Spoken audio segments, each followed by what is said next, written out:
Ubi kayu atau singkong adalah salah satu jenis tanaman umbi-umbian yang bisa hidup di mana saja, bahkan di tempat yang kurang subur sekalipun.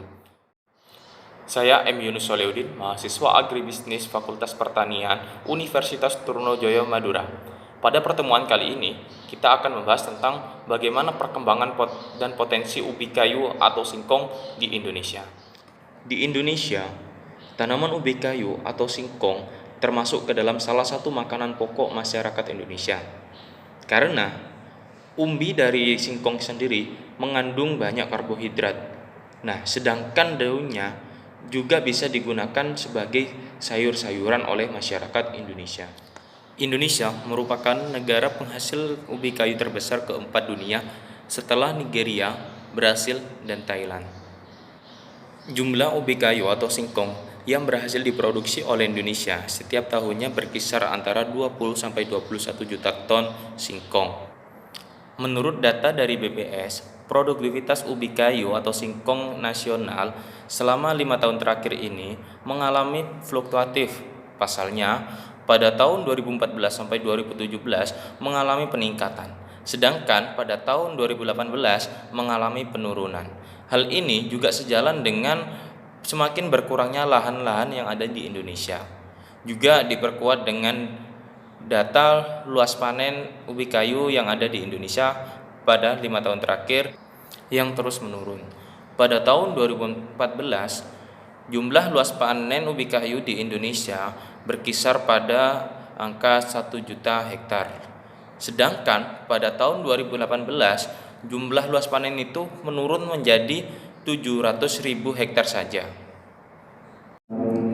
Jumlah produksi ubi kayu atau singkong di Indonesia dari tahun ke tahun terus mengalami penurunan. Ini karena salah satu dampak dari berkurangnya luas lahan atau luas panen ubi kayu yang ada di Indonesia. Hal ini berbanding terbalik dengan jumlah kebutuhan ubi kayu yang ada di Indonesia. Pasalnya terus mengalami peningkatan dari tahun ke tahun. Walaupun peningkatannya tersebut tidak terlalu signifikan, hanya berkutat di antara sekitar angka 13 juta ton saja. Dan kondisi ini juga mengakibatkan ketersediaan ubi kayu atau singkong di Indonesia terus mengalami penurunan pada 5 tahun terakhir. Pada tahun 2014 berkisar pada 52 kg per kapita setiap tahunnya. Nah, pada tahun 2019 ini berada di angka 51 kilo per tahunnya per kapita. Dalam kegiatan ekspor impor komoditas ubi kayu, Indonesia masih lebih banyak melakukan ekspor ubi kayu dalam bentuk umbi dibandingkan dengan impornya. Perbandingannya sangat jauh sekali. Tetapi dalam bentuk lain seperti dalam bentuk tepung dan lainnya, Indonesia tingkat impornya jauh lebih tinggi daripada tingkat ekspornya. Hal ini dikarenakan karena keterbatasan teknologi dan sumber daya manusianya. Dalam pengembangan komoditas ubi kayu atau singkong ini tentunya terdapat masalah atau kendala yang dihadapi oleh para petani.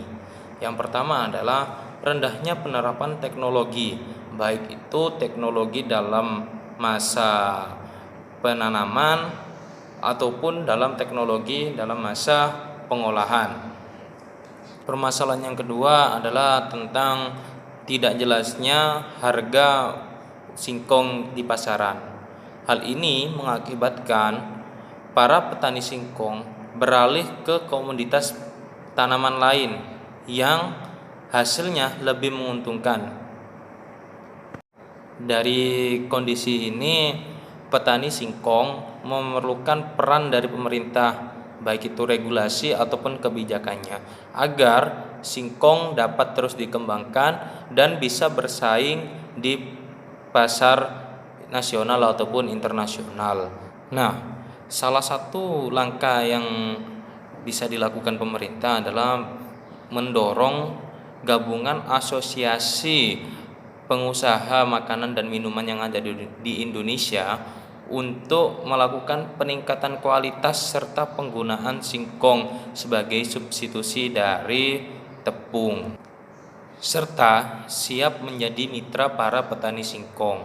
Pasalnya, karakter dari petani di Indonesia sendiri rata-rata adalah mereka mau mengembangkan komoditas tersebut asalkan pasarnya tersedia.